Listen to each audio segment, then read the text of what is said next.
प्रधानमंत्री नरेंद्र मोदी आए, कांग्रेस ने आरोप लगाया है कि राष्ट्रीय परियोजना घोषित नहीं की गई है। 90% जो पैसा केंद्र को देना था वो नहीं दिया गया। देखिए, कांग्रेस का जो आरोप है बिल्कुल निराधार है और ये जो ईआरसीपी की योजना है इसको अटकाने का काम ही कांग्रेस ने किया। जबकि हमारी भजनलाल जी की सरकार जब बनते ही सबसे पहले इस योजना पे उन्होंने इस काम को आगे बढ़ाया। और जहां तक राष्ट्रीय परियोजना की बात है, हमारी भारत सरकार की इंटरलिंकिंग रिवर एक परियोजना है जिसके अंदर नदियों को आपस में जोड़ने की एक बड़ी वृहत परियोजना है भारत सरकार की। उस परियोजना के अंदर केंद्र ने इस प्रोजेक्ट को स्वीकृति दी है। जब केंद्र हमें 90% फंडिंग कर रही है, केंद्र के अंदर भाजपा की सरकार है, राजस्थान में भाजपा की सरकार है, मध्य प्रदेश में भाजपा की सरकार है, तीनों सरकारें मिलकर इस प्रोजेक्ट को पूरा करना चाहती है, तो कांग्रेस के पेट में दर्द क्यों हो रहा है? क्यों वो लोगों के बीच में एक उल्टे सीधे बयानबाजी करके भ्रम की स्थिति पैदा करती है? मैं इसकी निंदा करता हूं। जबकि ये पूरी राजस्थान के लिए एक जीवनदायिनी प्रोजेक्ट है।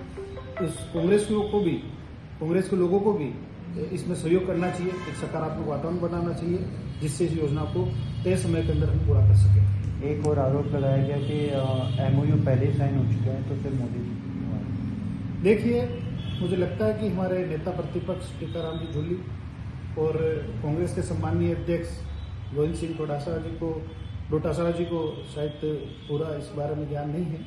जबकि एमओयू का मतलब होता है कि मेमोरेंडम ऑफ अंडरस्टैंडिंग। डीपीआर बनाने के लिए राजस्थान, मध्य प्रदेश और केंद्र में आपस में एक सहमति होनी थी। उस सहमति के बाद डीपीआर बननी थी। हमारे बीच में एमओयू हुआ, राजस्थान, मध्य प्रदेश और केंद्र के बीच में। उसके बाद हमारा डीपीआर का काम आगे बढ़ा। हमने डीपीआर बना ली।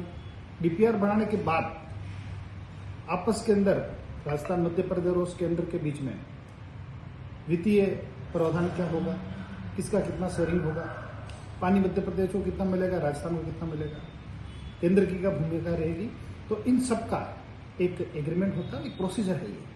तो पहले एमओयू हुआ, अब एमओए हुआ, तो एक प्रोसीजर का हिस्सा है। कांग्रेस सिर्फ झूठ की राजनीति करती है, लोगों को में भ्रम फैलाने के लिए इस तरह की बात करती है। दूसरा, हमारे सम्मानीय विपक्ष के लोगों ने ये कहा कि साहब नवनेरार इसरदा हमारी जो वसुंधरा जी की सरकार थी उस समय ये काम स्वीकृत हुए थे और 5 साल में कांग्रेस ने इस कामों को अटकाने का काम किया। हमारी सरकार आते ही 1 साल में हमने तेजी से काम किया और इस दोनों प्रोजेक्टों को हमने पूरा किया। आज इसका लोकार्पण भी हुआ। तो इस तरह से ये सिर्फ और सिर्फ भ्रम फैलाने का काम कर रही है। और ईआरसीपी की जितनी दुर्दशा इस कांग्रेस सरकार ने करी उसकी आप कल्पना नहीं कर सकते। हर तरह से इसको अटकाने का काम किया। ईआरसीपी कॉर्पोरेशन बनाया। ईआरसीपी कॉर्पोरेशन के अंदर सिर्फ 200 करोड़ रुपए का उन्होंने पैसा दिया और इन्होंने टेंडर लगा दिए करोड़ों रुपए के। जबकि 2023 के अंदर सबको पता है कि चुनाव का समय है, सरकारें चुनाव में जाती है। तो जब चुनाव होने वाला था उस चुनावी वर्ष के अंदर इन्होंने इस ईआरसीपी के टेंडर लगाए। तो टेंडर है तो इनके मैच्योर्ड हुए ने खुले, सिर्फ लोगों में भ्रम की स्थिति पैदा करने का इन्होंने काम किया कि ईआरसीपी में हम काम कर रहे हैं। उसका नतीजा उन्होंने देख लिया। जनता गुमराह नहीं हुई और इनको विपक्ष में बैठना पड़ा, बुरी तरह हार का सामना करना पड़ा। उपचुनावों के अंदर भी इनकी कथनी और करनी का परिणाम उन्होंने भुगत लिया। यमुना जल समझौते को लेकर भी सवाल उठाए हैं कि आज उसका कोई जिक्र नहीं है। देखिए, यमुना जो जल समझौता है वो भी वर्षों से लंबित था। राज्य के किसी भी मुख्यमंत्री ने पहले उस पर पत्राचार भी नहीं किया। हमारे माननीय मुख्यमंत्री भजनलाल जी ने भी विधानसभा में कहा कि भाई पुराना किसी ने कोई पत्र लिखा हो तो हमें दीजिए ताकि हम उसको आगे बढ़ा सके। लेकिन इनके पास कहने के लिए कुछ नहीं है, सिर्फ झूठी बातें करते हैं।